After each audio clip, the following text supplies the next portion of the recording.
हाल ही में भारत और पाकिस्तान के बीच टकराव के दौरान दोनों देशों के बीच हवाई जंग हुई, जिसमें जहां एक ओर भारत के डसॉल्ट राफेल और दूसरी ओर पाकिस्तान के JF-17 थंडर की सबसे ज्यादा चर्चा हुई। भारत ने फ्रांस से राफेल खरीदे तो वहीं पाकिस्तान ने चीन के साथ मिलकर JF-17 को बनाया, जिसके बाद पाकिस्तान ने इसे अपनी वायुसेना में शामिल किया। लेकिन चीन ने पाकिस्तान को जो लड़ाकू विमान दिए हैं वो असल में चीन की ही वायुसेना इस्तेमाल नहीं करती। जी हाँ, कई रिपोर्ट्स में यह दावा किया गया है कि चीन असल में JF-17 थंडर का इस्तेमाल नहीं करता, बल्कि इस विमान को सिर्फ और सिर्फ बेचने के लिए बनाया गया है। इसलिए इस वीडियो में हम जानेंगे कि चीनी वायुसेना JF-17 थंडर का इस्तेमाल क्यों नहीं करती।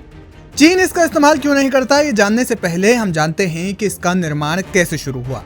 दरअसल जब पाकिस्तान और चीन पश्चिमी देशों के प्रतिबंधों से जूझ रहे थे, तब दोनों देशों ने JF-17 के लिए हाथ मिलाया। पाकिस्तान और चीनी इंजीनियर्स ने इसे मिलकर बनाया और साल 2003 में विमान ने अपनी पहली उड़ान भरी। इसके बाद ये पाकिस्तानी वायुसेना की रीढ़ की हड्डी बन गया।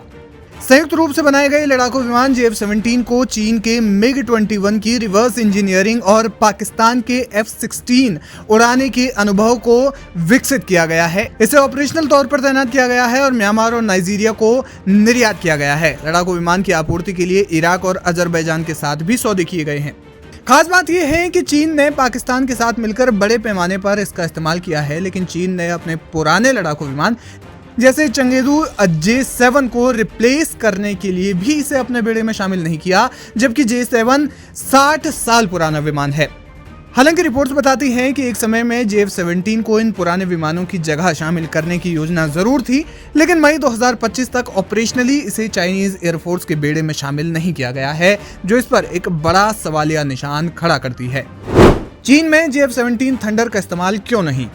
ये बात सच है कि JF-17 पाकिस्तानी वायुसेना का सबसे एडवांस लड़ाकू विमान है, लेकिन चीन की सैन्य जरूरतों के परिप्रेक्ष्य में इसकी प्रासंगिकता कम है, क्योंकि चीन ने कम दूरी के लड़ाकू विमानों से दूरी बना ली है और J-10 जैसे बड़े बहुभूमिका वाले लड़ाकू विमानों की ओर रुख किया है। इसकी वजह से चीन JF-17 की ओर जाने के बजाय J-10 का उन्होंने विस्तार किया। विशाल विस्तार की रक्षा के लिए चीन को JF-17 की तुलना में अधिक हथियार ले जाने में सक्षम विस्तारित रेंज वाले आधुनिक लड़ाकू विमानों की आवश्यकता है। JF-17 में 7 हार्ड पॉइंट हैं, जबकि J-10 में 11। J-10 पाकिस्तान और चीन के बनाए गए JF-17 से बेहद बड़ा लड़ाकू विमान है। J-10C मॉडल को 4.5 पीढ़ी के लड़ाकू विमानों के बराबर माना जाता है। इसकी तुलना में JF-17 चौथी पीढ़ी का विमान है। जानकार मानते हैं कि पाकिस्तान को सस्ता और टिकाऊ लड़ाकू विमान चाहिए, लेकिन चीन के पास पैसों की कोई कमी नहीं है, इसलिए वो अपने लिए महंगे हथियार ले सकता है। सबसे बड़ी बात यह है कि चीन में व्यापक स्तर पर हथियारों का निर्माण स्वदेशी तौर पर होता है, जो उसे बेहतर हथियार बनाने में फायदा पहुंचाते हैं। चीन के पास पहले से ही J-10 और J-20 जैसे विमान हैं, जो JF-17 से कई गुना बेहतर हैं। ग्लोबल टाइम्स की रिपोर्ट्स के मुताबिक चाइनीज एयरफोर्स का ध्यान J-20 और J-16 जैसे उन्नत जेट्स पर है।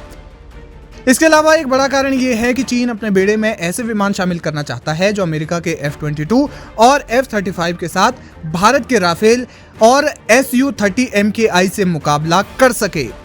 इसके लिए उसे भारी और लंबी दूरी के स्टील्थ जेट्स की जरूरत है, जो JF-17 पूरी नहीं कर सकता।